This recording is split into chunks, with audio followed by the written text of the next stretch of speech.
Tunguska, July 30th, 1908. In a remote area of Siberia, the morning calm was rocked by an explosion. The powerful blast was heard 1,000 miles away.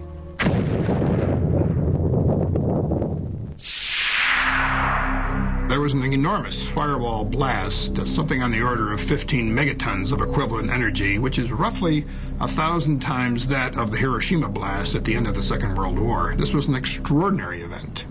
Because of the remoteness of the Tunguska region, it was almost 20 years before any government researchers visited the site. The first expedition to reach Tunguska was headed by Russian mineralogist Leonid Kulik. When the initial expedition got to the Tunguska area in 1927, the natives were reluctant to show the scientists into the region because they thought the god Agdi had devastated the area because of the wickedness that was going on, and he had destroyed the trees, killed the animals. Kulik eventually convinced locals to direct him to the blast location. Believing a meteorite had caused the massive explosion, Kulik assumed he would find a crater at the point of the meteorite's impact. To his surprise, there was none. He looked for meteorite samples on the ground because often when an object hits the Earth, it throws up debris, and the debris is recoverable around the edges of the crater. But of course he didn't find that either. What Kulik discovered has stirred UFO debate for decades. At the blast's epicenter was a frozen swamp with an untouched clump of fully grown trees in the middle. Circled around the grove, 10 million dead trees lay in a symmetrical ring, seemingly mowed down by a cosmic scythe. So here we have an enormous blast site with no crater, no fragments or meteorites around the rim of the crater, and this radial pattern of burnt trees knocked down for some 20 miles in all directions. In the years that followed, others traveled to Tunguska to study the unusual occurrence. There might have been fruits obtained by labors of another expedition sent by the head of the Soviet secret police in the late 1940s. But all we know is that such expedition existed. We do not know what has happened to the items and the information it collected.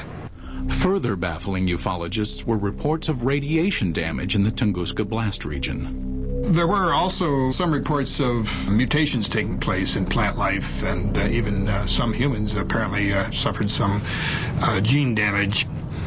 In 1947, Russian Army Colonel Alexander Kazantsev developed a remarkable theory based on information about the devastating consequences of America's atomic bomb attacks on Japan.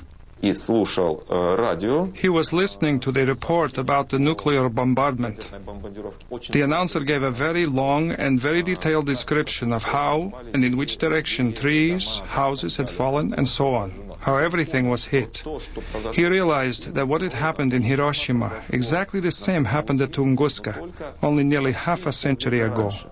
Kazantsev hypothesized that the nuclear-like devastation seen at Tunguska must have been caused by the crash of a nuclear-powered alien spacecraft. But the scientific community rebuffs the UFO theory.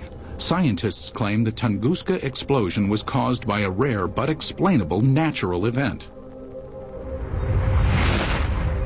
They believe an asteroid dropped to just 3 miles above the Earth's surface and then exploded. As the object came in, it was being decelerated and squeezed by atmospheric forces. It blew up with the force of a hydrogen bomb. The shock wave smashed down the forest, knocking trees away from the blast and resulting in a pattern away from ground zero. But how would an asteroid explosion explain the reports of radiation damage in the Tunguska area?